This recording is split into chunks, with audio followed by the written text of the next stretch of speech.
I got wasted off of dry land. Somebody tell me what the hell is going on. And it hit me like an anvil. I must have known you would do this right from the start. In a treasure of this pleasure, I was defined to see where it flew.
Teman-teman, karena ini kayaknya dari pemateri agak terlambat, jadi ditunggu sebentar ya.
Assalamualaikum warahmatullahi wabarakatuh. Hai Liner, selamat pagi dan salam sejahtera bagi kita semua. Semoga kabar baik selalu bersama kita semuanya ya Liners. Nah, sebelumnya saya ingin menyampaikan terima kasih kepada yang terhormat Ibu Istovani selaku CEO dari fitinline.com. Lalu terima kasih juga kepada yang terhormat Mas Sultan Raihan Fatahillah selaku pemateri yang akan membawakan materi yang sangat luar biasa dan kesempatan di pagi hari ini. Nah, dan tak lupa juga terima kasih banyak kepada teman-teman liner semuanya yang telah meluangkan waktunya untuk hadir pada webinar pagi hari ini. Sebelumnya, perkenalkan teman-teman, nama saya Hanifia Roshida, biasa dipanggil Hani, dan di sini saya akan menemani liner semuanya dalam acara webinar series ke-6 dari Fit Academy by fitinline.com. Oke, baik, sebelum kita memulai webinar pada pagi hari ini nih, alangkah baiknya jika kita berdoa terlebih dahulu. Berdoa menurut kepercayaan dan agama masing-masing, dimulai.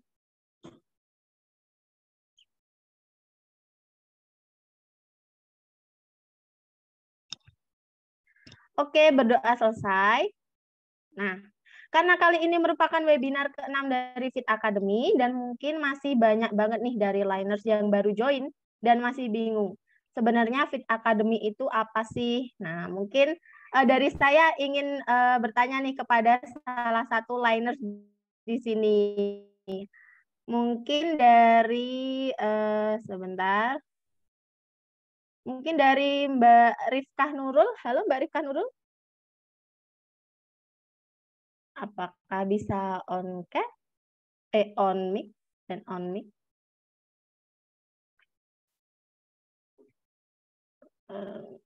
Oke, mungkin Mbak Rifkah lagi berhalangan ya teman-teman. Mungkin dari Mbak Aulia nih, Mbak Aulia. Halo Mbak Aulia.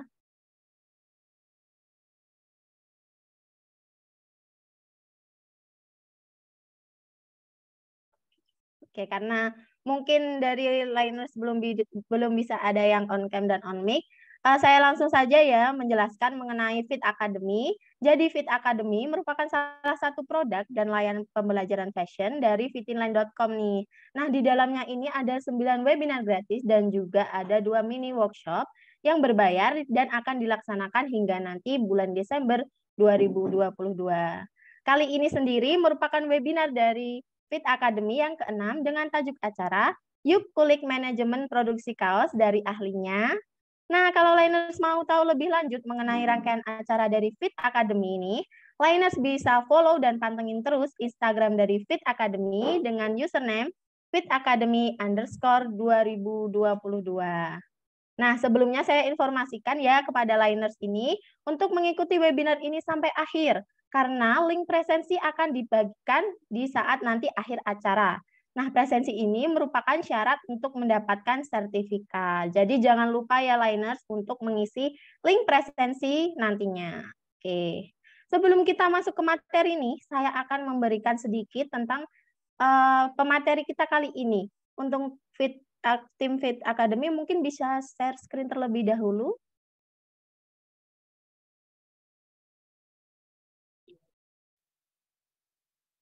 Oke, baik, terima kasih. Sebelumnya mohon maaf ya karena salah satu pemateri kita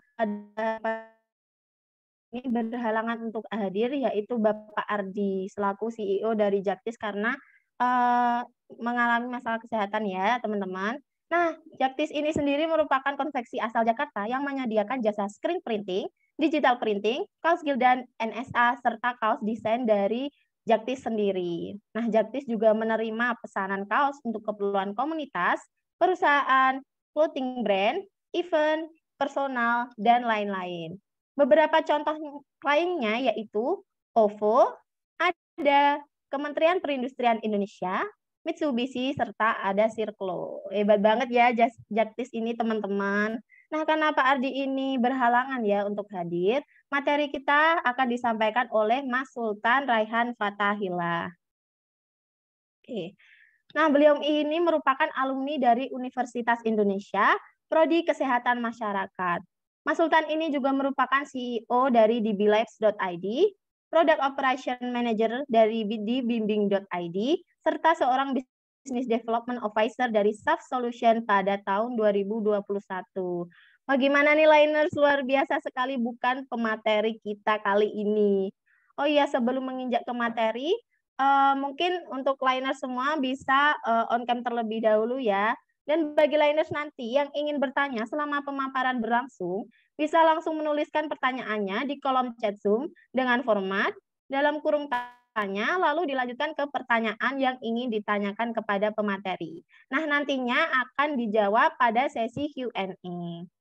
Oke, tanpa lagi, mari kita sambut pemateri kita pada pagi hari ini, yaitu Mas Sultan.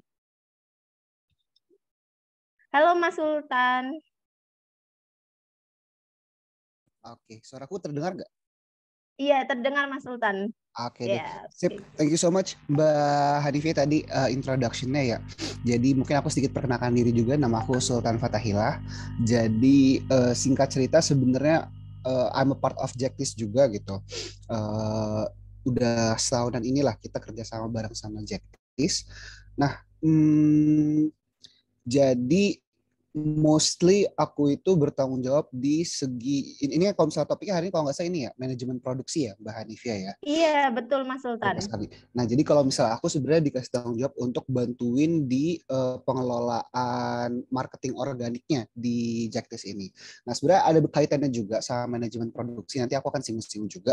Oh ya, ngomong-ngomong sebelum kita mulai materinya, dapat salam teman-teman dari Mas Ardi dan juga Mas Ardi mohon maaf personally ya karena beliau lagi sakit berhalangan tadi pagi nelpon aku lagi kurang sehat lah pokoknya bareng Mas Ardi yang jelasin mostly tentang manajemen produksi yang produksinya, lalu abis itu biar inline lah istilahnya.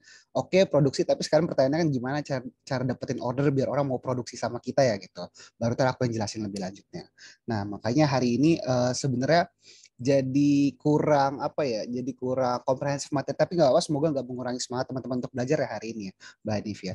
Oke, mungkin sebelum aku masuk ke materi, aku juga ngejelasin sedikit konteks ya. Beberapa marketing organik yang aku bantuin untuk Jaktis itu adalah di Instagram sama di TikTok lah gitu. Jadi gini, singkat cerita, kalau misalnya aku nggak tahu ya, mungkin teman-teman sering ngeliat ya, kalau misalnya lagi naik mobil gitu, ada tulisan sablon, BTW ini Mbak Hanifi aku langsung masuk materinya nggak apa ya? Tapi kita ngobrol dulu sebelum masuk ke PPT-nya gitu. Oke, iya. Jadi pernah nggak teman-teman misalnya lagi naik mobil kemana atau naik motor di pinggir jalan sablon konveksi atau misalnya sablon murah atau misalnya apapun lah itu yang berkaitan sama sablon atau printing. Pernah nggak teman-teman? Nah sebenarnya the idea is gini, Jaktis semenjak awal berdiri itu ya pernah sih, kita pernah ada di satu tempat besar terus bikin sebuah neon box atau apa gitu ya, nunjukin kalau misalnya kita di sini kita toko sablon gitu. Pernah, cuman kita ngerasa itu apa ya, kok malah order kita lebih banyak datang bukan dari marketing yang dilakukan seperti itu gitu, yang dilakuinnya banner gede, sablon murah terus langsung ada promonya, tapi mostly dari referral atau enggak bahkan dari online. Waktu itu kita udah aktif juga di Google Ads ya. Terus kita mikir, aduh ngapain kok gitu kita melakukan upaya marketing yang lain. That's why ya udah deh kita, makanya sekarang kalau misalnya teman-teman tahu Jaktis juga ya literally home industry gitu. Pabriknya pun di rumah, cuman produksi jalan, kualitas tetap oke gitu. Jadi istilahnya buat teman-teman, aku nggak tahu ya Mbak Hadifnya, mungkin di sini teman-teman Fit Academy adalah teman-teman yang mau memulai bisnis di industri fashion ya. Nah ya jadi cocok banget lah ini tandanya untuk teman-teman semua. I think bisnis fashion nggak mesti dimulai, dan bahkan ketika sudah berjalan pun nggak mesti di butik-butik besar gitu. Dimulai dari rumah pun bisa, seperti yang terjadi di Jaktis gitu. Sampai sekarang marketingnya bukan dilakukan yang di apa sih istilah event-event besar kayak Jakcloth atau di bazar-bazar, tapi benar-benar purely yang dilakukan adalah marketing online, organiknya dilakukan secara baik, terus juga paid advertisingnya dilakukan secara baik. Kita hitung bisnisnya biar make sense lah, perhitungan marketing dan juga perhitungan operasionalnya, sehingga sekarang menjadi bisnis yang profitable dan order datang aja terus gitu. Oke. Nah, jadi hari ini konteksnya adalah aku akan menyampaikan sedikit materi sebenarnya gimana sih cara kita paham untuk mendevelop apa ya, konten yang tepat lah untuk di media sosial kita gitu. Karena gini, per aku masuk itu at least udah ada kita kan perbaikin ya kontennya. Oke, sebelumnya jadi kita aku ngelihat kontennya Mas Ardi. Jadi ceritanya juga lucu teman-teman. Aku ujuk-ujuk nelfon Mas Ardi datang. Mas ini kan kalau teman-teman lihat tadi juga di CV aku sebenarnya background public health, cuman emang semenjak kuliah sering main-main sosmed, terus apa namanya ngelihat, aduh sayang banget nih bisnis sosmednya kok kurang diperhatikan ya. Aku ujuk-ujuk aja datang, oh ini Jacktis sebenarnya udah punya reputasi yang baik, dia kan berdirinya udah relatif lama ya, di tahun 2012. Cuman kok pengelolaannya apa ya, pertama postingnya yang konsisten gitu, yang kedua sebenarnya dia punya klien yang udah bernama, cuman kurang dia showcase gitu di Instagram dia, sehingga sayang banget kalau misalnya itu nggak benar-benar dipamerkan gitu. Kayak kalau misalnya teman-teman tahu Project Pop pernah order juga buat apa ya, buat rilis albumnya kalau nggak salah. Habis itu ada beberapa band lain juga, ada perusahaan-perusahaan gede udah pernah order di dia tapi nggak di showcase, sehingga nggak snowballing lah gitu ordernya. Jadi ya udah akhirnya datangnya orang-orang yang baru terus aja, dan yang baru pun ya beragam lah levelnya gitu. Nah that's why aku datang ke Mas Ardi, telepon, Mas ini aku orang random ya nggak kenal Mas Ardi, tapi I think your business is good, cuman kayaknya dengan pengelolaan sosial media yang oke, ini deh apa namanya bisa lebih baik lagi bisnisnya. Terus singkat cerita ngobrol, Mas Ardi juga cerita dia udah pernah melakukan Google Ads ya, dia udah pernah melakukan Google Ads dan hasilnya pun oke.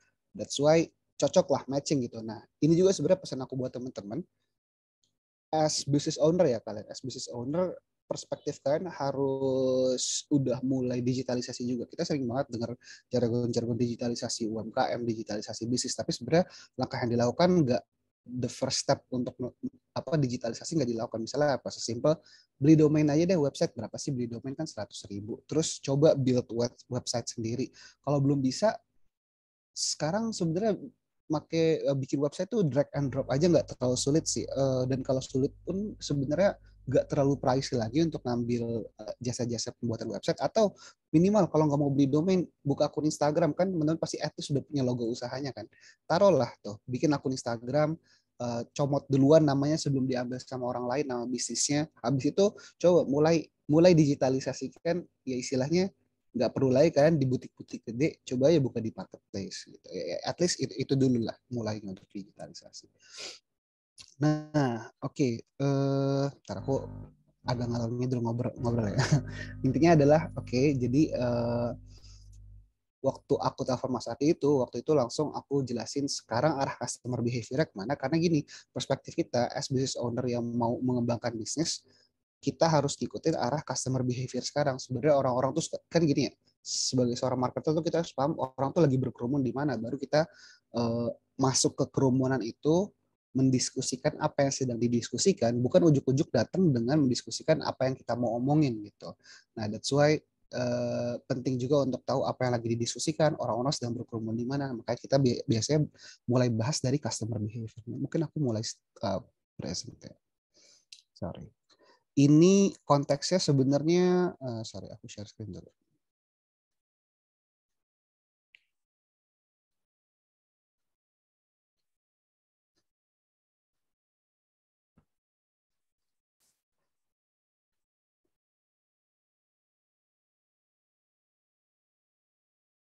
Oh ya teman-teman, jadi tadi juga mohon maaf ya agak terlambat karena tadi pagi aku koordinasi dulu sedikit sama Mas Ardi. Jadi ya kita doakan juga semoga Mas Ardi segera sehat ya. Oke, langsung aja kita masuk ke materinya ya. Jadi pertama ini aku disclaimer sedikit, ini materi yang aku buat untuk nganalisis sebenarnya TikTok tuh strategiknya sih untuk beberapa bisnis, terus juga TikTok Shop tuh bagaimana cara utilisasinya gitu. Nah emang lagi-lagi kita mulai dari, ayo kita ngobrolin customer behavior, baik itu di industri apa namanya, industri fashion ataupun industri lain. Coba kita cek dulu customer behavior orang kayak gimana sih sekarang. Nah ngomong-ngomong sebelum kita mulai, aku boleh dapat respon gak nih dari kolom chat? Kalau misalnya kita dengar kata-kata TikTok, apa yang ada di kepala teman-teman? TikTok itu apa sih? Boleh di chat gak?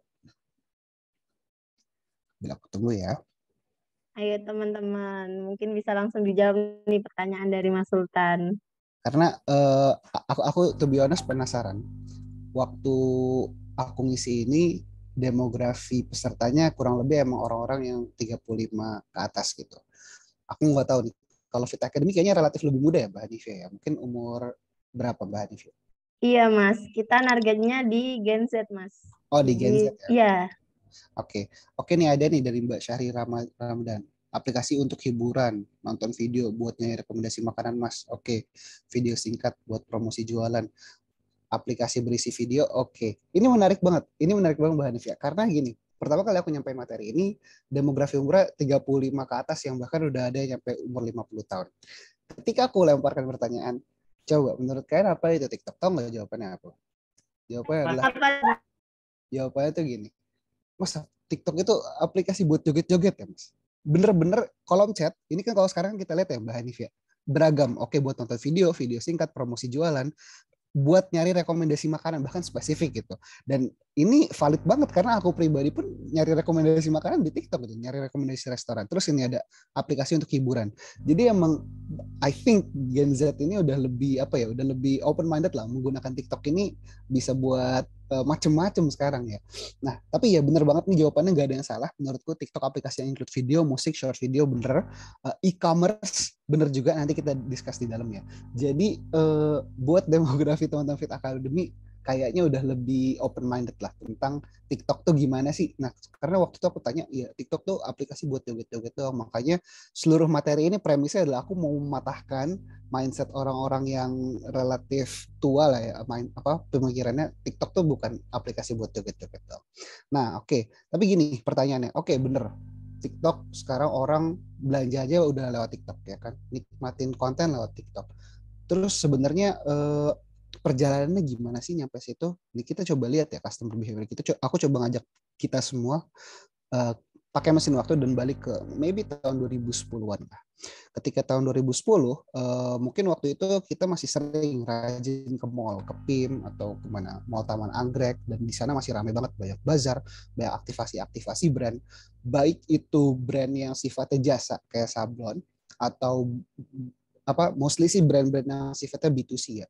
Nah, pokoknya banyak banget aktivasi yang dilakukan sampai akhirnya muncul kehadiran sosial media, Instagram, YouTube, sehingga orang sekarang pertimbangan untuk membeli itu bukan lagi jalan-jalan aja, tapi dia butuh tahu referensi dari influencer-influencer yang ada di YouTube dan Instagram gitu. Sehingga somehow market dari offline marketing itu ke-disrupt tuh, ke agak-agak terpengaruhi oleh kehadiran Instagram dan YouTube. Oke, fast forward, Instagram dan YouTube, udah mulai menjamur, banyak influencer, banyak model skema paid promote atau banyak skema model yang sifatnya endorsement, mungkin teman-teman juga familiar ya. Oke, udah mulai banyak ada sebuah transaksi yang terjadi, mulai ada sebuah transaksi yang terjadi di sosial media sehingga akhirnya datang nih marketplace, orang butuh tempat buat literally belanja, bukan di medsos. Muncul Shopee, Tokopedia, dan juga Blibli.com dan berbagai macam marketplace lainnya dengan berbagai macam promonya, sehingga orang sekarang ya udah deh kita pisah aja medsos buat tempat aku sharing my stories, ya kan muncul kan fitur-fitur story juga. Habis itu buat belanja di Shopee, Tokopedia karena relatif lebih mudah. Nah, sekarang kita langsung ke tahun 2020 2021 lah ya. Shopee, Tokopedia, dan Blibli dan semua marketplace agak ketar-ketir karena muncul TikTok gitu. Kalau teman-teman lihat juga, aku nggak tahu ya teman-teman notice atau enggak ya, di Shopee itu, aku nggak tahu kalau di Tokopedia gimana. Di Shopee bahkan interface-nya udah agak mirip-mirip TikTok juga ya, sistemnya kayak swipe gitu untuk melihat beberapa promosi-promosinya gitu. Jadi dia ke-disrupt sama TikTok. Nah sekarang pertanyaan sebenarnya TikTok ini, tadi kalau aku tanya mungkin ada beberapa yang bilang, content distribution channel. Ini udah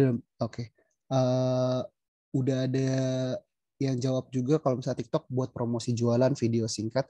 Tapi kan juga banyak yang bilang kalau misalnya TikTok ini social media juga ya. Kalau misalnya kita lihat di media masa kita, dia medsos TikTok. Jadi kalau misalnya kita coba pikirin baik-baik, TikTok dia sebuah media sosial juga, tapi dia juga bisa buat belanja. Kenapa kehadiran si TikTok itu bisa nge-disrupt ini, padahal si mereka ini, si marketplace, kalau kita lihat balik, dia ke-disrupt sama medsos juga gitu. Kenapa sih pada akhirnya TikTok tuh beda sama Instagram? Nah, aku pada materi ini sebenarnya bukan mau bilang bahwa TikTok is better dari Instagram, tapi lebih ke kita nganalisis sekarang kenapa sih konten-konten yang bentuknya kayak TikTok, video-video singkat itu lebih works gitu. Nah, karena pada akhirnya ada perbedaan DNA kalau bahas DNA kayak apa ya? Tapi ya benar ada perbedaan DNA dari TikTok dan juga ada perbedaan DNA dari marketplace dan juga sosial media lain. Oke, nah, ntar kita bahas lebih lanjut. Nah, tapi baik lagi pertanyaan dasar yang aku tanyakan tadi ya. Jadi kita udah customer behavior-nya oke, orang berpindah dari offline marketing, mereka berpindah behavior-nya jadi mereka mau belanja kalau dapat rekomendasi secara online dari influencer. Terus dari itu mereka sekarang lihat di marketplace apakah reviewnya oke. Jadi apa ya? Jadi peer to peer review pun matter sekarang. Habis itu apakah promonya oke, apakah ongkirnya oke. Mereka jadi berbelanja lewat marketplace. Sekarang berpindah lagi. Oh, sekarang pertimbangan mereka belanja kayak tadi bahkan ada yang mention mereka nyari rekomendasi buat makan, nyari rekomendasi buat belanja itu ke TikTok gitu. Jadi sebenarnya baik lagi kita udah paham customer behavior ya, tapi kenapa sih TikTok ini works? Kita harus balik lagi bertanya, so what is TikTok? Sebenarnya TikTok tuh apa sih? Aku tadi lihat ada jawaban yang spot on banget bahwa TikTok is a content distribution channel gitu. Jadi dia adalah kanal distribusi konten. Jadi kalau misalnya tadi ya di media massa mungkin sering dimention kalau misalnya TikTok adalah media sosial, sebenarnya nggak sebenarnya benar. Ini aku nggak mau so tahu. Jadi kita langsung kita langsung ke TikToknya sendiri. Apa namanya menjawab pertanyaan apa itu TikTok ya kan? Aku ke tiktok.com terus langsung literally nyari di Google gitu. Apa itu TikTok? Jawabannya adalah leading destination for mobile video. Jadi ya, dia nggak mendefinisikan diri dia sebagai social network. Kalau Facebook kan dari awal udah clear ya. We are a social network. Fitur-fitur yang dibangunnya pun spesifik untuk satu orang berhubungan sama orang lain. Jadi dibuatlah Facebook group. Aku nggak tahu teman-teman ingat atau nggak, dulu itu ada pok-pokan antara teman di Facebook. Jadi emang dibuat bagaimana satu orang dan orang lain bisa berinteraksi. Terus dimonetize dari situ.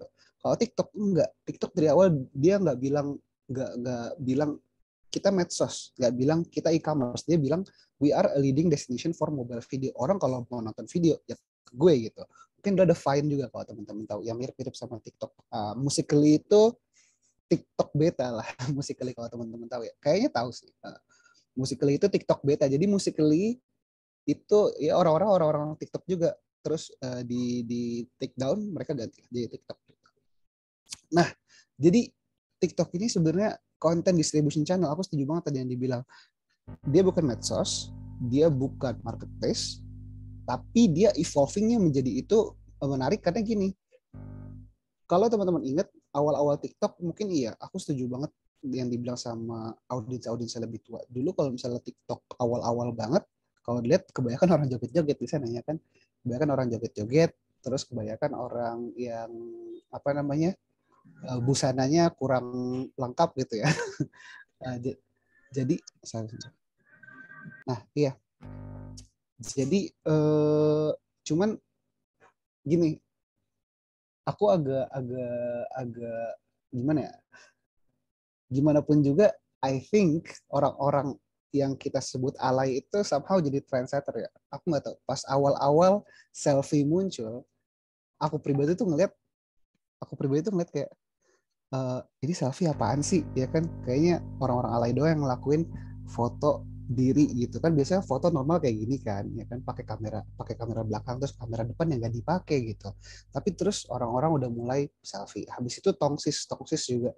Ya apaan sih pakai tongsis, alay banget. Tapi ternyata dia fungsional terus dipakai sama semua orang akhirnya. Terus juga aku nggak tahu, ketika awal-awal TikTok muncul sering banget apa namanya ada stigma di TikTok tempat anak-anak ngabers, tempat anak-anak alay, tempat anak-anak apa itulah apa jamet-jamet gitu buat joget-joget. Tapi kenyataannya ujung-ujungnya orang-orang pada ikutan juga pakai TikTok gitu. Dimulai dari orang-orang yang kita klaim sebagai alay ya. Oke. Terus orang-orang menggunakan TikTok karena mungkin awal-awal tuh TikTok cuma short form video 30 detik, 15 detik. Jadi gini, algoritma adalah yang membedakan secara fundamental dari Instagram dan TikTok di awal ya. Kalau Instagram kalau teman-teman tahu kan dia sistemnya scrolling ya. Jadi emang di interface itu scrolling. Jadi dia nggak bisa nganalisis satu konten itu dilihat berapa lama, satu konten itu isinya apa aja, musiknya seperti apa. Sedangkan TikTok dia sistemnya swipe gitu. Jadi oke, kalau misalnya kita nggak interested langsung swipe. Jadi ketahuan gitu bentuk kita lebih interested ke arah konten yang mana, apa yang atas atau bawah, sehingga gini. Dan juga dia nggak Kalau Instagram kan awal-awal feeds itu based on ini ya. Feeds itu based on temen yang udah kita follow atau orang-orang yang emang kita interested. Tapi kalau misalnya TikTok dari awal adalah for you page gitu. Siapapun yang buat video didistribusin, nanti dianalisis sama TikTok. Sultan specifically suka konten yang seperti apa? Apakah yang lebih banyak tone warna merahnya? Kan bisa dianalisis dari video itu. Apakah yang sentimen audionya seperti ini? Apakah dalam video yang sentimen audionya X, Sultan tuh nontonnya 12 detik, apa 6 detik, apa 3 detik, itu ketahuan sama TikTok semua. Dan karena short form video, teman-teman bayangin, mungkin kalau video cuma 15 detik, dulu let's say ya, batas maksimal video TikTok adalah 30 detik lah gitu. Kalau orang nonton 5 menit, ternyata ada berapa banyak video, ya kan? Itu 5 menit loh, teman-teman enjoy TikTok berapa lama? Sehari mungkin bisa setengah jam kan? 3 kali aja setengah jam, ya hitunglah pokoknya kalau misalnya video 30 detik dinikmati selama setengah jam tuh ada berapa banyak video, makanya data yang didapat sama TikTok tuh langsung banyak banget gitu, sehingga ya tadi Facebook pun akhirnya bisa dimonetize karena mereka punya cukup banyak data. TikTok dalam waktu yang singkat bisa menghimpun data yang banyak banget gitu, sehingga mereka bisa ngasih for you page yang lebih relevan ke teman-teman. Dan challenge mereka adalah tinggal ngundang orang-orang yang bukan alay tadi, advertiser, untuk masuk ke dalam TikTok, advertise, dan advertiser pasti mau. Pengiklan mana yang gak mau dikasih janji, lu kita kasih mampangin produk lu di depan audiens yang paling tepat, pasti mau. Dan TikTok bisa ngasih itu karena datanya udah spesifik banget. Nah, that's why itu yang bikin dia leading destination for mobile video. Nah, karena perbedaan itulah, dia bukan medsos, dia juga di awal bukan sebuah marketplace. Kita harus pahami cara mainnya gimana. Nah, ini ada perbedaan DNA. Maksudnya perbedaan DNA itu gimana sih?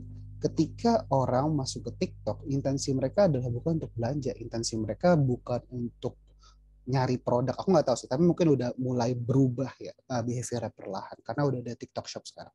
Tapi orang masuk ke dalam TikTok itu basically untuk mencari entertainment dulu, karena pertama dia bukan marketplace, dia adalah content distribution system.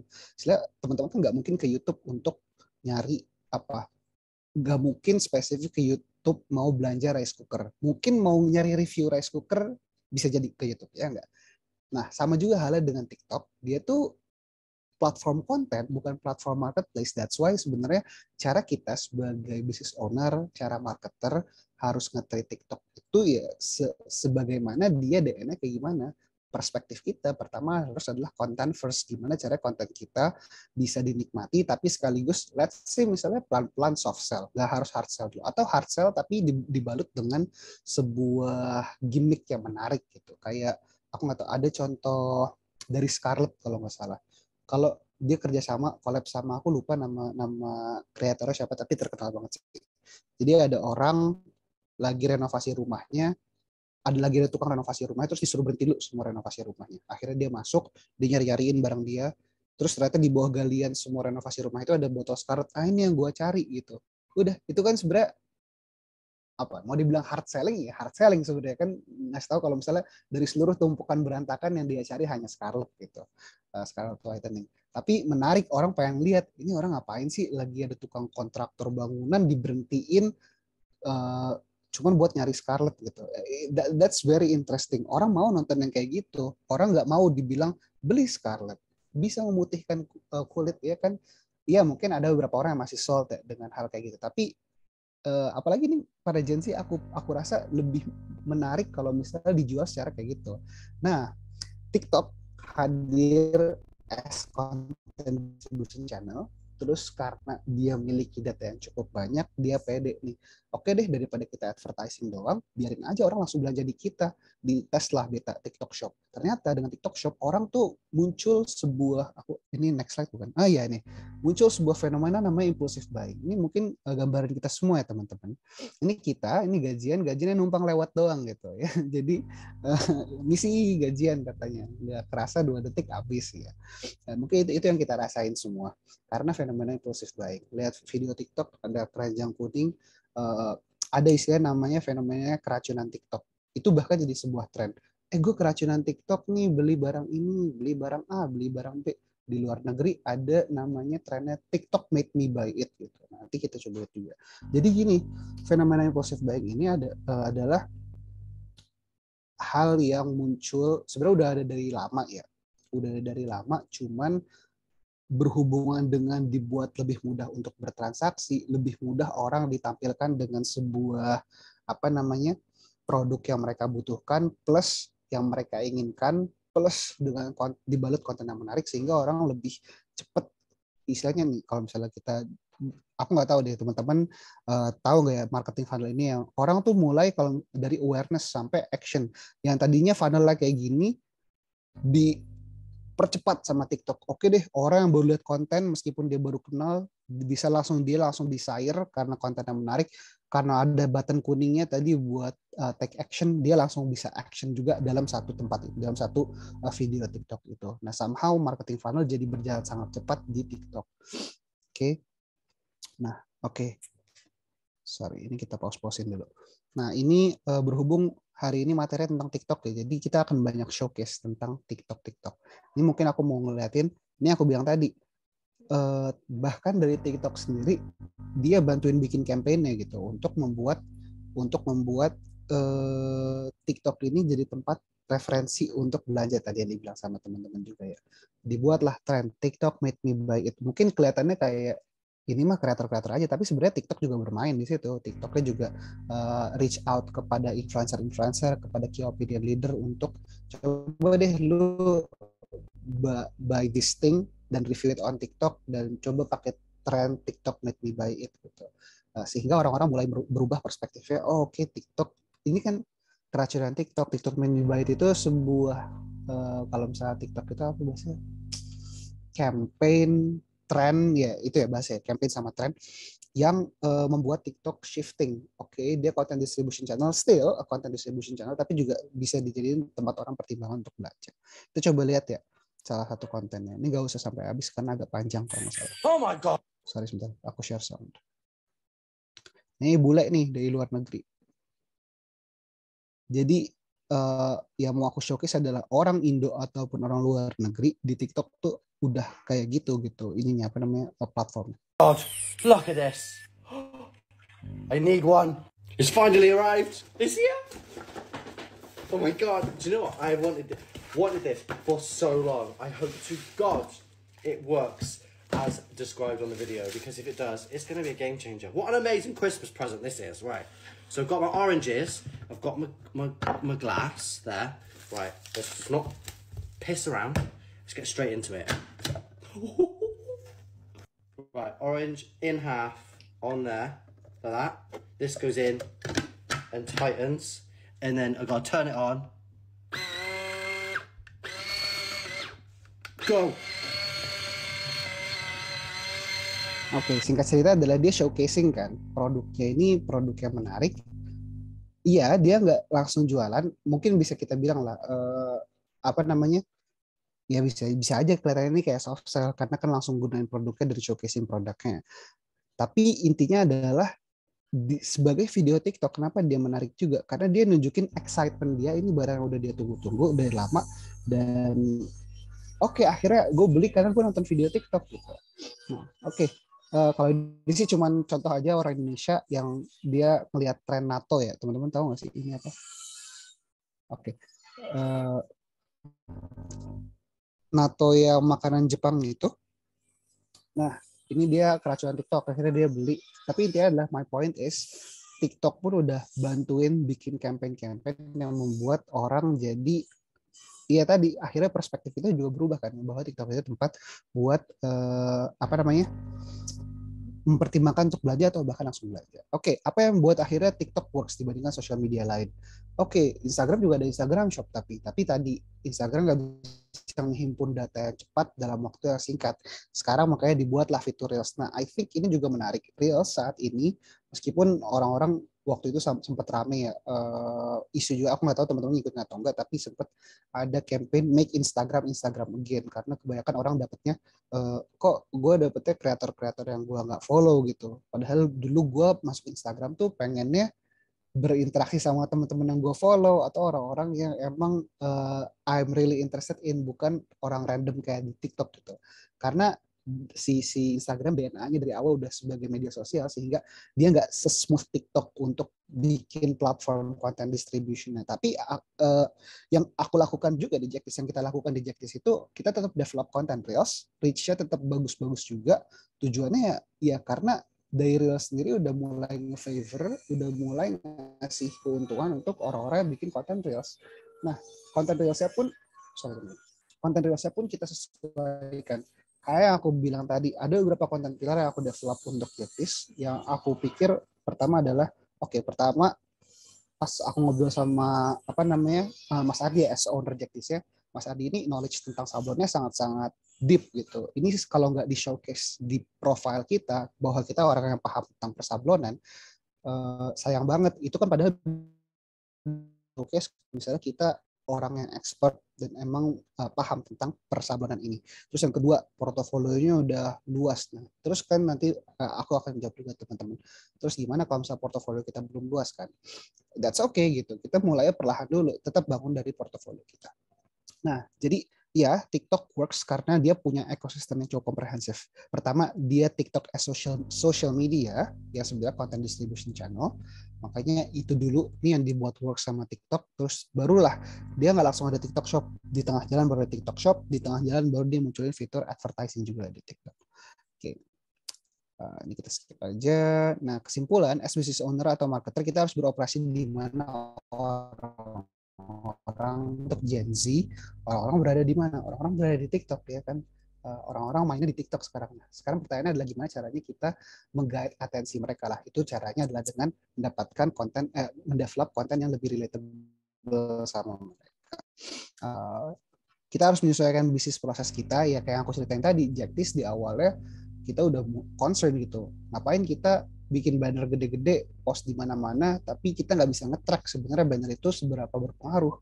Tapi clear, orderan yang kita masuk itu either referral atau dari online ads kita, yang udah kita clear bisa track. Online ads kan matriksnya lengkap banget tuh ya kan. Kalau misalnya kita ngiklan, orang ngeklik kalau misalnya dia nyarinya tentang keyword kita apa gitu. Terus kita juga bisa masukin keyword kita apa. Kalau itu kalau di Google Ads, belum lagi kalau di Facebook Ads.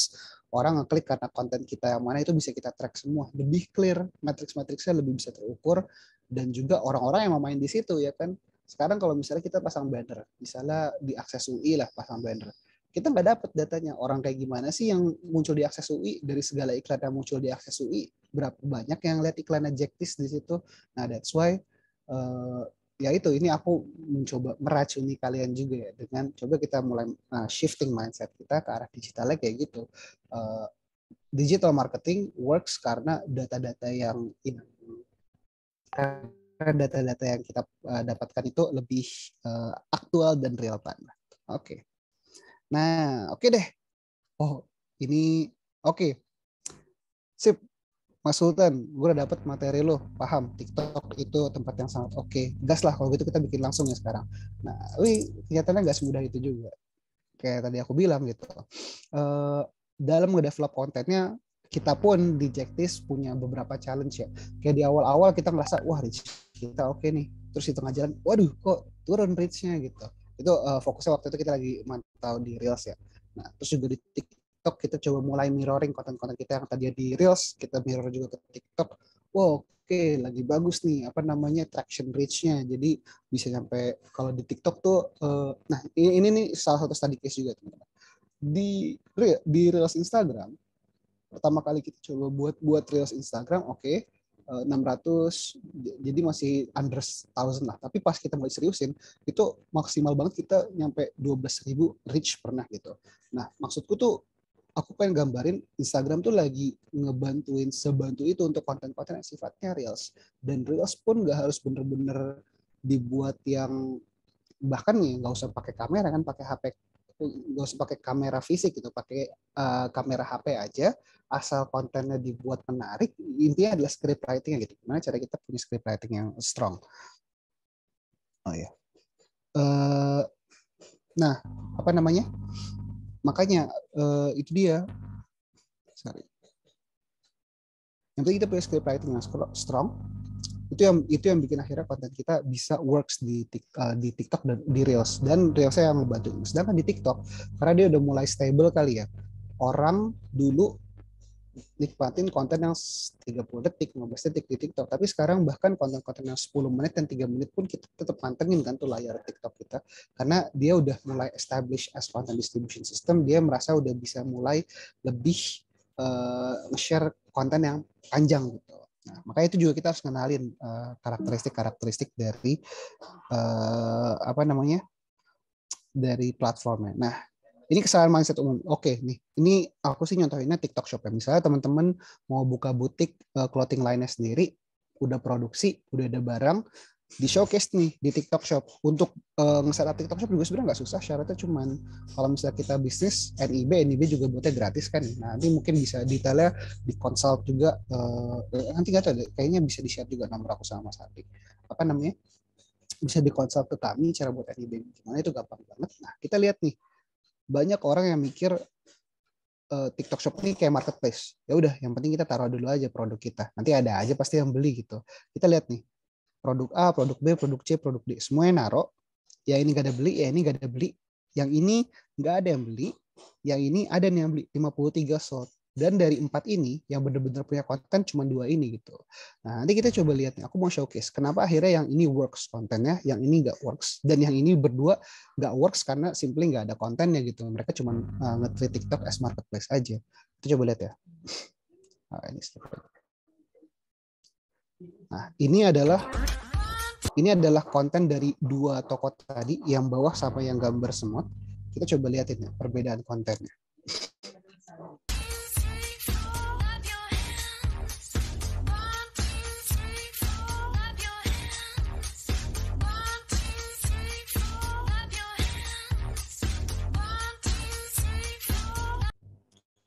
Oke, udah selesai. Itu kontennya teman-teman. Dan itu nggak dapat sales sama sekali.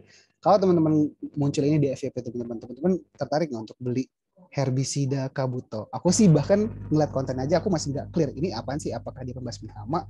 Dia bisa basmi hamanya apa? Apakah hama hewan atau hama jamur atau apa? Sebenarnya masih ngawang lah buat apa. Tapi kita coba lihat ya tadi. Ini konten yang tadi yang gambarnya semut dan ada 53 sold. Kita lihat kontennya. Uji coba cairan pembasmi semut yang lagi viral. Kita kasih umpan sisa ayam goreng guys. Tunggu 1 jam, biar semut pada ngumpul. Lihat guys, semutnya dah banyak banget. Waktunya penyemprotan. Kocok dulu dan buka pengunci. Semprotkan ke area semut berkumpul. Semut yang terpapar cairan ini akan balik ke sarang untuk menginfeksi teman-temannya. Diamkan. Hasilnya kita tunggu sampai malam ya guys. Dan sekarang rumah sudah bebas dari semut dong. Nah, sekarang untuk melindungi rumah dari pasukan semut, semprotkan ke sekeliling rumah pada jalur lewat semut ya guys. Selamat mencoba. Ya kelihatan lah ya bedanya ya. Nah, jadi in my analysis, kenapa konten yang ini lebih works? Karena pertama dia di awal udah nge-address masalah orang-orang yang punya rumah semutan gitu, rumahnya semutan. Orang mau beli pembasmi hama karena rumahnya semutan. Orang mau beli pembasmi hama bukan karena gue tahu nih ada merek yang namanya herbisida Kabuto, enggak gitu. Jadi yang pertama adalah mindsetnya problem dari customer kita apa sih? Misalnya clothing line.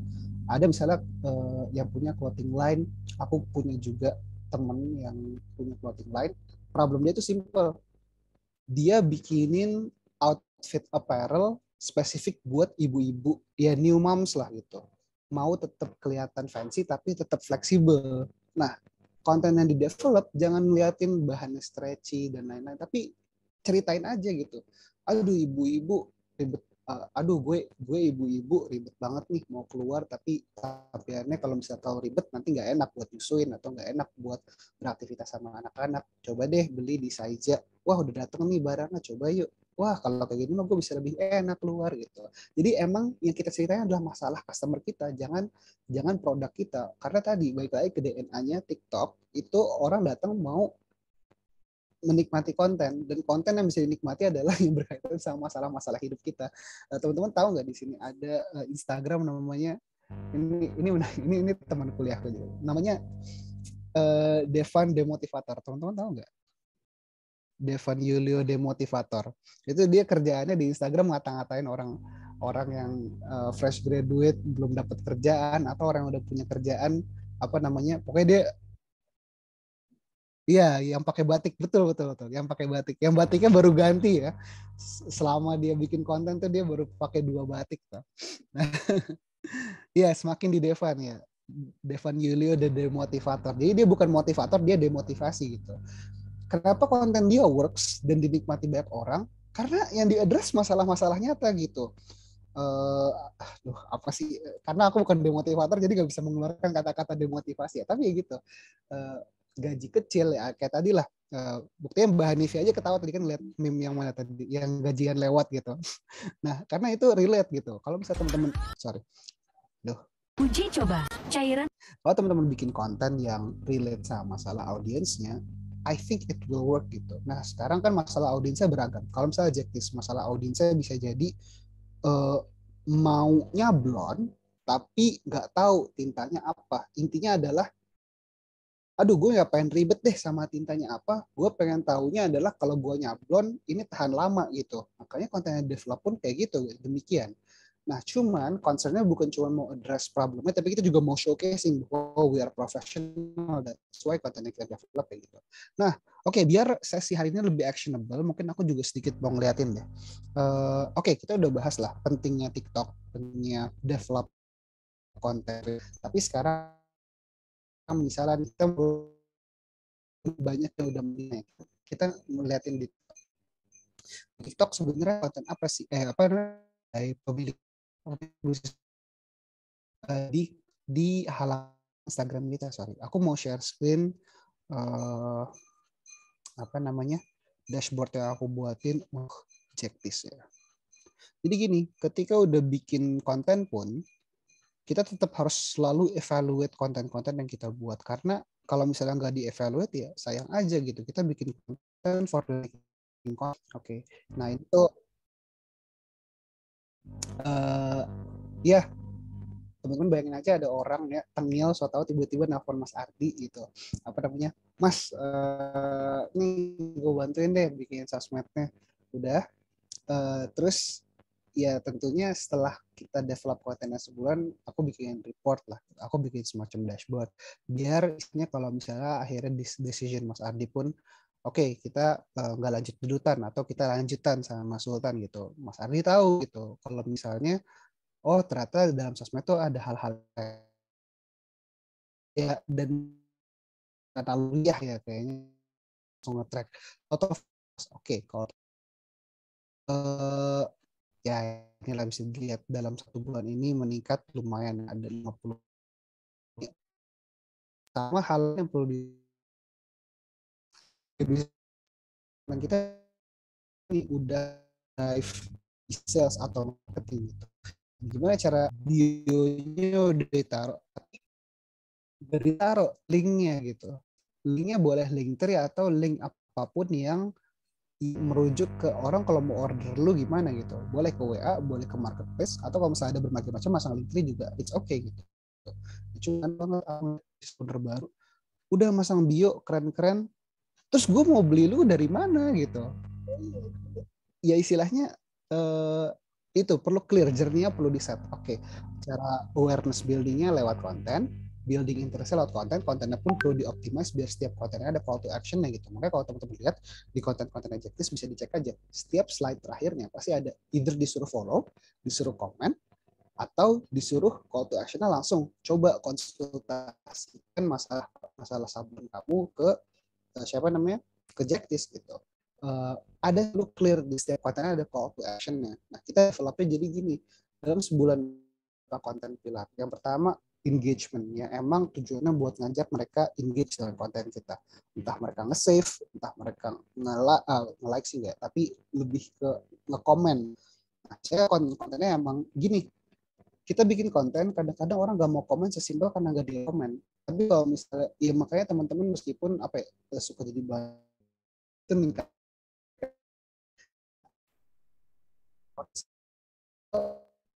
nge-like, nggak komen, nggak subscribe karena nggak diajak gitu, nggak ada yang ngajak mereka. Jadi seolah-olah mereka satu arah aja nonton gitu. Padahal kalau misalnya kita bikin konten, bisa kita bikin perspektif komunitas dua arah. Oke, nah, pertama total followers, ini sih cuman demografiknya aja yang aku reportin satu-satu. Yang putih before-nya, yang kanan after-nya. Basicnya kalau misalnya emang sorry ini kok recordingnya ini ya apa namanya stop dan progress terus. Nah,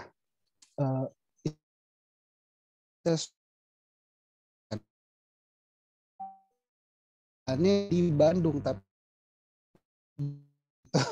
banyak yang nonton dari New York. Ya kalau gitu karena lebih banyak orang-orang New York yang interested sama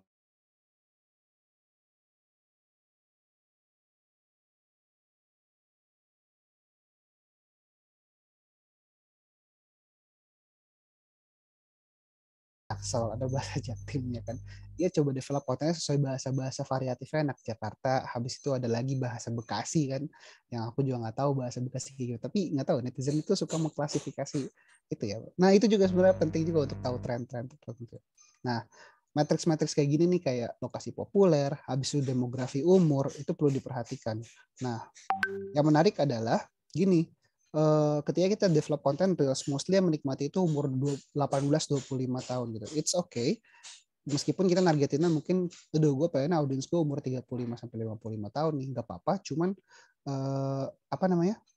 Karena ya orang-orang yang menikmati konten reels dan TikTok umur 18-25, tandanya you're trying to reach out a new kind of audience. Coba pahami mereka juga. Hal lain yang bisa di-track juga adalah, oh ini rentang usia, pasti ada juga di dashboard. Nah, mungkin teman-teman bertanya-tanya untuk dapetin ini gimana? Caranya simple, jadiin akun Instagram kalian business account. Itu penting banget buat kalian para pebisnis atau para kreator. Bikin tuh jadi business account, gak bakal dapat matrix kayak gini kalau misalnya bukan business account. Oke, ini berhubung waktu juga tinggal dikit, aku showcase aja ya beberapa. Nah, interaksi konten juga penting, jadi dicek masing-masing kontennya itu gimana. Nah, ini kan waktu itu kita lihat kalau misalnya kita zoom out, oke, konten kita tampilannya kayak gini. Waktu itu kita agak bored nih, aduh kok jadinya kayak templated ya stylenya. Akhirnya kita coba rombak lagi. Nah, makanya sekarang yang terbaru ini kalau teman-teman lihat lebih dinamis lah desainnya gitu. Makanya emang sifatnya perlu dievaluasi terus. Konten tuh nggak bisa set it and forget it juga, perlu kita evaluasi terus. Nah, maksudnya kita cek setiap bulan yang best performing yang kayak gimana, yang worst performing yang kayak gimana, biar kita tahu oke, konten-konten kayak gini yang works, konten yang nggak berhasil tuh yang kayak gimana, nggak usah kita replicate lagi gitu. Jenis kelamin juga penting, ya istilahnya kan ada perspektif tertentu yang hanya laki-laki punya, kayak thinking of nothing itu skill yang hanya laki-laki punya. Habis itu kalau misalnya audiens kita lebih banyak perempuan, tadinya gaya bahasa harus disesuaikan sama gaya bahasa perempuan juga gitu. Nah ini di interaction content bisa dicek juga. Nah ini kayak konten-konten waktu itu baru keluar film Pengabdi Setan 2. Ini kita bikin pengabdi sablon. Ya istilahnya bikin juga konten-konten yang sifatnya agile. Ya misalnya kalau sekarang nih apa namanya, besok banget nih Piala Dunia kan, besok banget Piala Dunia, coba bikin konten tentang Piala Dunia juga, misalnya apa, sablon jersey bola gitu. Oh ini jadi ide juga buat saat ini kita bisa mas bikin ide sablon jersey bola gitu. Nah intinya adalah ini beberapa hal yang kita tracking lah, ada juga reach. Intinya semua matrix yang ada di back end-nya si Instagram itu penting semua untuk di track. Cuma nanti kan challenge-nya adalah gimana kita tahu itu pinter-pinterannya seorang apa namanya analis sosial media kayak gitu untuk melihat sebenarnya matrix apa yang matters, apa yang perlu benar-benar diubah. Nah makanya sebenarnya itu perlu dipelajari juga teman-teman. Nah ini berhubung waktunya udah terbatas juga ya. Mungkin dari aku cukupkan dulu materinya. Thank you banget nih semuanya udah menyimak sampai hari ini. Aku sih berharap ada hal actionable yang bisa dilakukan ya. Tapi kalau misalnya interested dengan materi hari ini, feel free aja untuk reach out ke aku dan Mas Ardi. Karena kita masih bekerja bersama nih. Aku masih bekerja bersama Mas Ardi. Helping Jacktis grow juga di marketing organiknya, hopefully bisa membantu juga di lini-lini lainnya gitu. Oke, mungkin aku cukupkan dan aku kembalikan ke Mbak Hanif ya. Baik, terima kasih banyak Mas Sultan atas materinya. Asik dan seru pol Mas. Tadi materi yang udah dibawakan oleh Mas Sultan. Lucu juga Mas. Saya jadi ketawa-ketawa sendiri ini. Oke, kita jadi tahu ya teman-teman dari materi yang telah dibawakan oleh Mas Sultan ini bahwa TikTok itu sangat berpotensial teman-teman untuk melakukan marketing karena banyak banget nih fiturnya ternyata bukan hanya sebagai sosmed aja, marketplace aja, tapi juga sebuah platform untuk melakukan apa saja. Dan juga banyak banget tadi tips-tips yang telah diberikan oleh Mas Sultan. Salah satu contohnya yaitu membuat konten yang relate sama kehidupan kita sehari-hari. Oke. Nah, sebelum kita masuk ke sesi tanya jawab nih Mas Sultan, mungkin kita bisa simak terlebih dahulu mengenai video mengenai Jaktis. Oke, mungkin dari tim Fit Academy boleh saya screen videonya.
I got wasted off a dry land.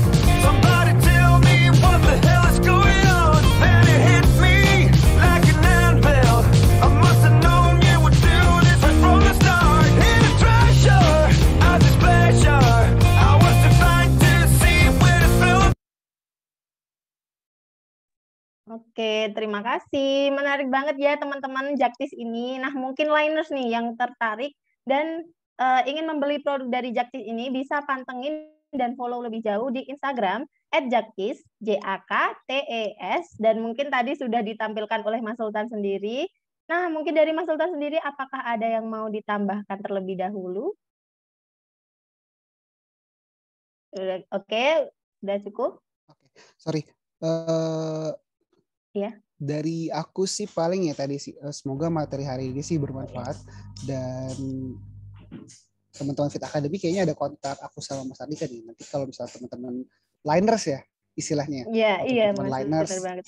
mau konsultasi lebih lanjut, ini kan karena hari ini belum ada materi yang berkaitan sama ini ya, apa manajemen produksinya, nggak apa-apa reach out aja ke Mas Ardi gitu untuk misalnya mentoring atau misalnya interestnya ke arah marketing gitu, it's okay, reach out juga ke Mas Ardi atau kontakku juga nggak apa-apa, nanti kita bisa discuss lebih lanjut lah gimana kita bisa bantu clothing line teman-teman atau business fashion teman-teman gitu dalam sisi marketingnya atau production. Baik, siap. Terima kasih banyak Mas Sultan.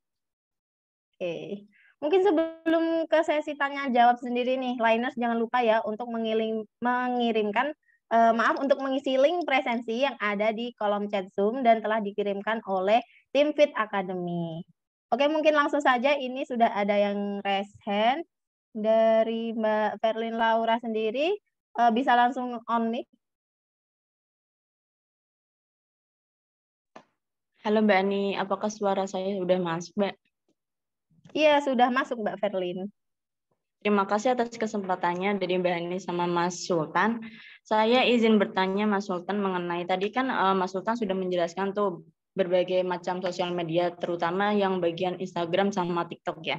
Nah, kita misalnya nih, kita kan punya produk gitu, punya produk atau jasa gitu ya Mas. Nah, kita tuh mau membangun sosial medianya gitu. Nah, kira-kira dari Mas Sultan sendiri waktu mengelola sosial media dari Jakti sendiri itu membutuhkan waktu berapa lama untuk menaikkan engagement yang didapatkan gitu? Dan apakah apakah engagement itu ada semacam apa ya memasang iklan gitu Mas? Terima kasih Mas. Oke. Thank you Mbak Verlin. Mbak Hanif ini dijawab langsung atau mau ditampung dulu? Iya boleh Mas, langsung dijawab aja nggak apa-apa. Langsung aja. Oke. Iya. Sip, thank you Mbak Verlin pertanyaannya. Jadi kan ini istilahnya seberapa lama akhirnya bisa dapat engagement sekian, terus apakah ada bantuan advertising. Kalau bantuan advertising kita belum pakai advertising lagi ya, kalau nggak salah Mas Ardi nanti correct me if I'm wrong, tapi kalau nggak salah kita belum ada ngelakuin advertising lagi. Cuman gini, aku akan jujur ketika aku masuk itu posisi ketika aku masuk dengan posisi Jaktis itu udah punya traction followers lah, udah 2000-an followers. Kita coba bantu grow dari sana kan. Gimana cara dari 2000 bertumbuh lebih besar lagi. Nah, cuman challenge-nya mungkin yang dihadapi sama banyak orang adalah, Mas, akun Instagram gue nol banget atau baru teman-teman sekitar gitu yang nge-follow. I think it's okay gitu. Cuman gini, saran dari aku adalah perbanyak content reels gitu. Karena tadi gini, kalau kita set ads pun kan biasanya kita diminta tuh objektifnya. Ada objektif awareness, ada objektifnya engagement, ada objektifnya buat ke arah conversion. Nah, kalau misalnya awareness, nanti dia tuh charging kitanya per 1000 reach baru kita ditagih biaya gitu. Nah, maksudku gini, instead of si Facebook yang bantuin kita nyariin reach, lebih cost efficient buat kalian develop content reels, bakal dibantu juga kurang lebih nyariin 1000-an reach juga. Oke, di awal-awal mungkin 100, 600 belum kerasa, tapi semakin akun kalian punya banyak content reels, semakin dilihat sama Instagram, oh ini akun yang aktif gitu. Nah, sekarang kan challenge-nya tinggal gimana caranya bikin content reels secara aktif ya. Nah, itu emang challenge-nya gimana cara bikin idenya, tantangannya di situ. Cuman kalau misalnya mau cost efficient, saran aku pertama adalah bikin content reels yang banyak. Karena gini, content reels itu adalah free awareness campaign. Kita nggak bayar sama sekali untuk bikin konten itu, kecuali ya relatively lebih murah lah dibandingkan advertising. Kalau misalnya teman-teman udah punya traction, udah mulai ada followers, let's say 100. Ya, kalau misalnya aku lagi ngelola sosmed pribadi juga, bisnis sendiri itu lagi grow dari 300 sekarang udah 600-an followers, itu kita bantu advertising gitu. Karena gini, advertising gak usah berpikiran kalau misalnya waduh mahal banget. Setting dulu aja goalnya. Kalau misalnya di awal buat grow followers, awareness campaign aja, bahkan di Facebook tuh seminimal-minimalnya bisa pasang campaign 25.000 kok. Jadi kayak ya udah sebulan sisihin aja bisa 100 atau 50.000, jalanin aja campaign selama 2 hari, pelan-pelan grow-nya nggak apa-apa, tapi at least kalian dapat traction dari orang-orang yang bukan circle kalian. Kalau di TikTok itu relatif lebih mudah karena tadi algoritmanya membantu untuk nge-reach out lebih banyak orang yang nggak kenal sama kita. Tapi kalau di Instagram, kenapa pada akhirnya aku tetap menyarankan coba ya nggak apa-apa sisihin beberapa buat advertising, karena ya itu as new creator kalian lebih susah dicari kalau misalnya nggak advertising. Kecuali tadi kalian develop banyak content reels dan content reels kalian relatable. Hopefully menjawab ya Mbak Verlin pertanyaan. Tapi kalau di Jaktis nggak, kita belum pakai advertising, masih totally organic. Gimana Mbak Verlin, apakah sudah menjawab penjelasan dari Mas Sultan? Masih commute kayaknya Mbak Verlin. Oh, nanya lagi Mas, kalau misalnya itu kalau di Instagram kira-kira itu apa namanya? Bagusnya itu setiap hari ngupload atau ada durasi tertentu gitu Mas? Oke. Thank you Mbak Verlin. Nah gini Mbak Verlin, kalau baru awal-awal ya, misalnya Mbak Verlin masih baru building akun Instagram, saran aku, bahkan di Jaktis pun masih kita terapin setiap hari post gitu. Cuman kan gini, karena Jaktis sudah punya banyak post, kita udah lebih kenal sama audiens kita. Oke, audiens kita ini lebih aktif di jam 3 sore gitu. Makanya kita kalau bisa post jam 1 siang, biar ketika jam 3 sore konten kita muncul di feeds mereka gitu. Cuman kalau dari awal, saran aku post aja setiap hari di waktu yang berbeda-beda sehingga Instagramnya belajar nanti. Oh, oke. Misalnya Mbak Verlin ngepost hari Senin di jam 1 siang, hari Selasa di jam 3 sore, hari Rabu di malam, terus hari Kamis saya di pagi-pagi jam 7 pagi gitu. Nanti Instagramnya perlahan ngasih informasi ke Mbak Verlin. Ternyata audiens yang menikmati konten Mbak Verlin biasanya menikmatinya di jam berapa. Ini aku lihat sedikit ya dashboardnya. Sorry. Ngomong sorry kalau misalnya ada background berisik, rumahku lagi ya sedikit dibenerin. tampilannya. Mbak Hanif, aku izin share screen ya buat apa namanya? Iya, Buat boleh. nampilin. Iya, boleh, silahkan Mas Sultan. Sebentar. Nah.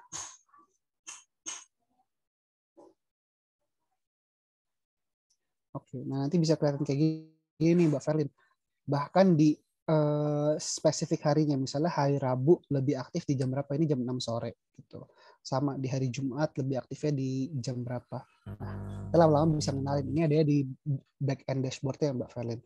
Nah ini bisa makin relevan semakin banyak konten yang kita buat. Karena kalau misalnya 1-2 konten sih ya udah terbatas aja datanya. Semakin kita udah buat banyak konten, semakin udah dinikmati sama banyak orang, semakin relevan nanti konten-konten ini. Itu semoga menjawab ya Mbak Ferry. Tapi kalau buat mulai ya silahkan divariasiin dulu aja jamnya. Let's say misalnya sebulan pertama lah coba variasiin. Aku rasa sebulan kalau misalnya konsisten bikin sehari 1 konten udah sangat-sangat lumayan data yang kita peroleh gitu. Nah,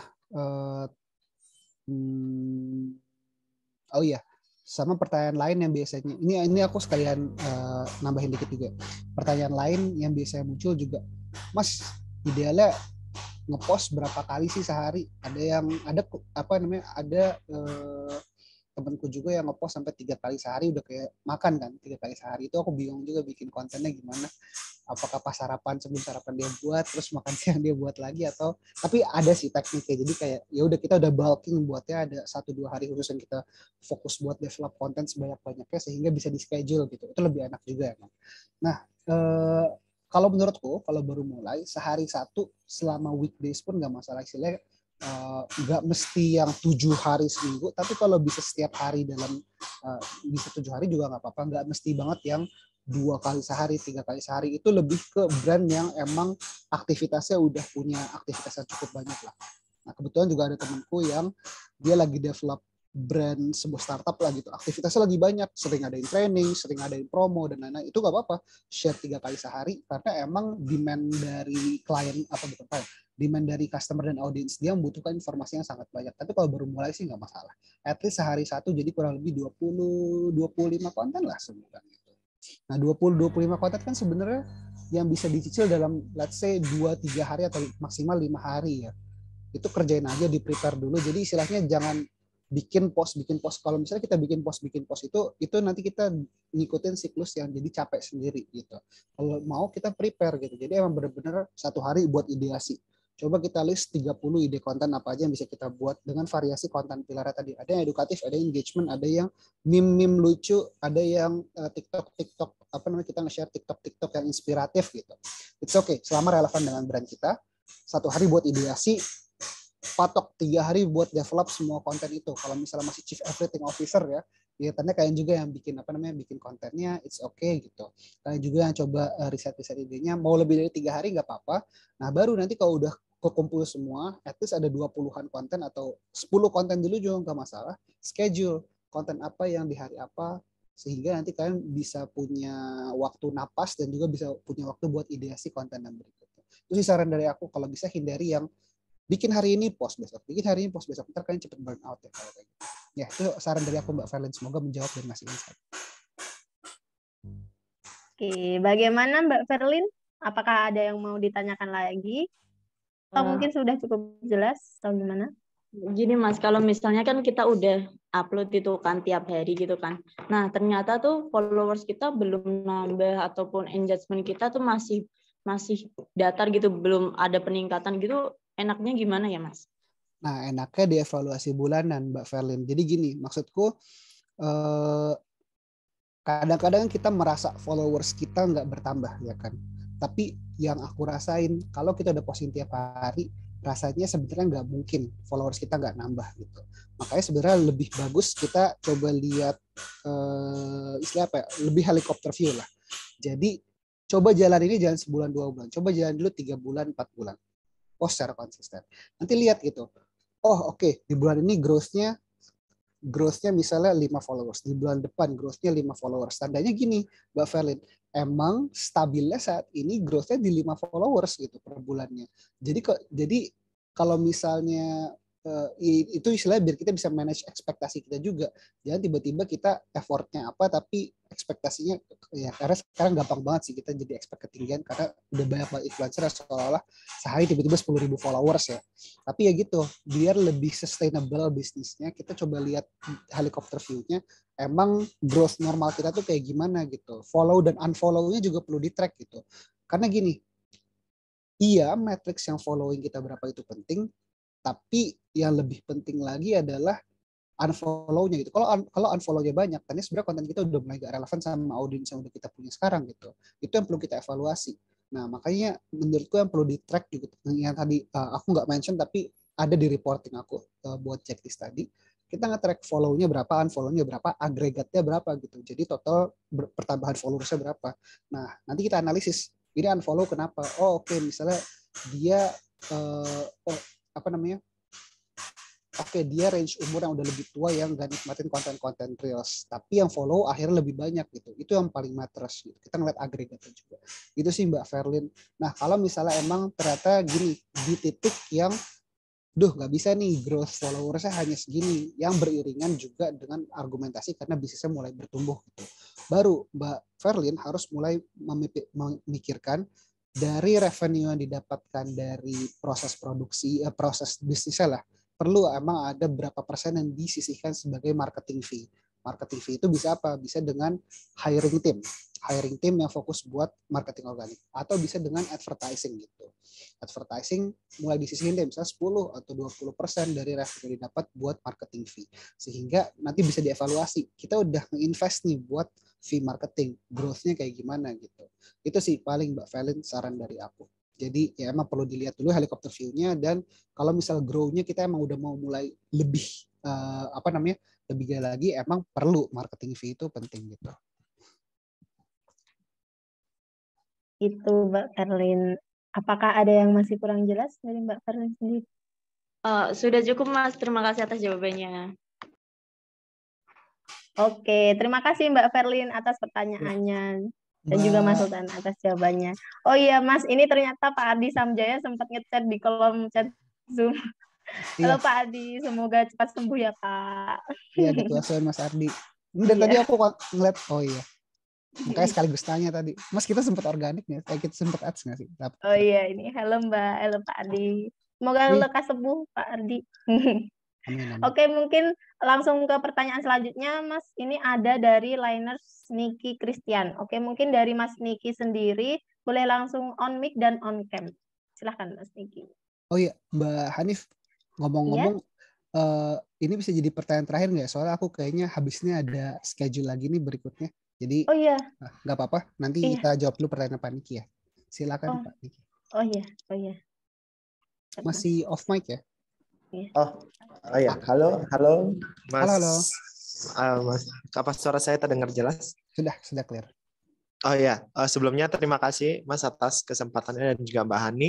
Sebetulnya saya ingin melanjutkan pertanyaan terkait jawabannya Mas dari pertanyaan Mbak Ferin tadi Mas. Tadi kan Mas bilang bisa membuat konten di ada meme lucu, terus habis itu ada konten-konten yang lain di hari-hari yang berbeda. Itu berarti kan jenis kontennya itu berbeda Mas gitu. Betul. Sedangkan saya pernah mendengar salah satu influencer juga gitu yang mengatakan kalau misalnya membuat konten itu harus satu tipe Mas gitu. Jadi kalau misalnya tipenya storyteller harus storyteller semua Mas gitu. Kalau menurut Mas tanggapannya Mas terhadap statement seperti itu bagaimana? Oke, thank you Mas Niki, ini pertanyaan yang sangat menarik ya. Menurutku nggak salah statementnya. Jadi misalnya ya kalau misalnya udah ngebangun brand storytelling aja gitu ya Mas Niki ya, yang pernah Mas Niki dengar. Karena menurutku gini, apalagi ketika kita baru mulai, emang kita perlu ngedefine itu babnya bukan di marketing, itu babnya di branding gitu. Ketika branding itu kita emang perlu kenalin dulu diri kita. Kita mau dikenal sebagai yang kayak gimana sih? Nah, in that case, buat yang aku terapkan di Jacktis adalah aku ngebrandingin gini, Jacktis sudah punya brandnya sendiri dan aku mau coba memperkuat branding tersebut gitu. Nah, kita coba nganalisis branding yang udah selama ini dibuat sama Jaktis apa? Oke, dia stylenya urbanish gitu. Dia konten-kontennya selama ini sifatnya promotional. Bisa nggak kita develop yang selain promotional? Karena kan tadi ya orang datang bukan cuma buat beli konten doang. Tapi gini, ada beberapa brand yang emang gitu. Aku ngasih contoh enaknya apa ya? Ada kok beberapa brand yang brand fashion juga yang fokus dia adalah di storytelling dia gitu. Jadi dia pengen deliver value dari cerita-cerita dia. Kalau kayak gitu, konten-konten yang sifatnya meme, yang sifatnya lucu, malah jadi nggak relevan gitu. So I think it's not wrong. The statement benar-benar nggak salah, tapi tergantung lagi, baik lagi kita harus kenal diri kita, branding kita kayak gimana. Nah, itu diskusi yang lebih panjang lebar lagi untuk membahas brandingnya. Tapi ya kalau jawaban dari aku sih gitu, Mas Niki. Jadi tergantung brandingnya. Nah, in Jaktis case, aku emang gini, kita adalah bisnis gitu. Kalau sebagai bisnis, kita lihat aja yang works kompetitor kita itu, yang grow-nya udah lebih baik dari kita, mereka ngedevelop konten seperti apa. Terus apakah ada value-value spesifik yang emang pengen di-deliver sama Jaktis, tapi kalau enggak, ya nggak apa-apa. Kita ikutin business as usual dulu, nanti seiring berjalan, kita rebranding lagi, it's okay gitu. Nah, aku pengen ngasih contoh deh. Ada studio musik, aku lupa nama, studio musik Starlight namanya. Dia udah berdiri puluhan tahun, branding dia adalah dia studio musik gitu. Waktu itu dia bikin konten kalau studio Starlight mau tutup, wah itu viral banget di kalangan followers dia, engagementnya bagus banget. Nah, ternyata ujuk-ujuk di akhir dia mau nge-rebranding dan rebrandingnya tetap diterima. Akhirnya rebrandingnya pun bagus menurutku transisinya. Dia nge-rebranding jadi brand yang bukan cuma studio musik tapi juga studio for every need of your production gitu. Makanya baik lagi menurutku branding penting, nge-define who we are penting, tapi lebih penting juga jalanin dulu, nanti seiring berjalan kita pelajari kita sebenarnya lebih suka kayak gimana sih, brand kita dibawanya seperti apa gitu. Itu kan nanti berkaitan juga sama kita analisis strength kita kayak gimana, weakness kita kayak gimana, brand kita strength-nya apa, produk kita strength-nya apa gitu Mas Niki. Semoga menjawab ya. Oke, itu dia jawabannya dari Mas Sultan. Gimana untuk Mas Niki sendiri, apakah sudah menjawab pertanyaannya? Oh ya, sudah terjawab. Terima kasih banyak ya, Mas. Terima kasih banyak Mas Niki. Oke, karena sudah tidak ada yang bertanya nih, sepertinya kita akhiri saja sesi Q&A kali ini dan kita lanjut ke sesi berikutnya. Sebelumnya, saya ingatkan kembali kepada liners nih untuk mengisi link presensi sebagai syarat untuk mendapatkan sertifikat. Nah, untuk sesi selanjutnya nih, Mas, ada penyerahan sertifikat sebagai tanda terima kasih kami kepada Mas Sultan sendiri. Mungkin dari tim Fit Academy bisa share screen terlebih dahulu. Oke. Nah, ini dia. Oke, dari Mas Sultan bisa bersiap. Mungkin langsung saja saya hitung ya, Mas. Dalam hitungan ketiga. 1, 2, 3. Oke, mungkin satu kali lagi nih, Mas. Oke, 1, 2. Oke. Thank you Mbak Hani. Iya, terima kasih banyak juga Mas Sultan. Ya. Oke, terima kasih banyak Mas Sultan. Nah, sebelum kita masuk ke dokumentasi bersama nih, ada info bahagia bagi liners khususnya yang ada di wilayah Yogyakarta. Jadi, Mbak Hani, sorry Mbak. Ngomong-ngomong ya. aku izin pamit dulu nih Mbak, harus Oh. datang ke pertemuan berikutnya. Oh iya Mas Thank Sultan, you. iya. Salam buat Iya, Mas semua Sultan. teman-teman Iya. liners, thank you ya. Iya, hati-hati Mas Sultan. Terima kasih banyak ya Mas Ya. sudah menyempatkan diri. Thank you Mbak. Oh, iya. Mau dokumentasi dulu? Iya, iya Mas. Boleh. Boleh dokumentasi bersama terlebih dahulu nggak Mas? Ya. Boleh, boleh. Nggak apa. Iya. Mungkin dari liners semuanya bisa langsung on cam terlebih dahulu ya. Oke.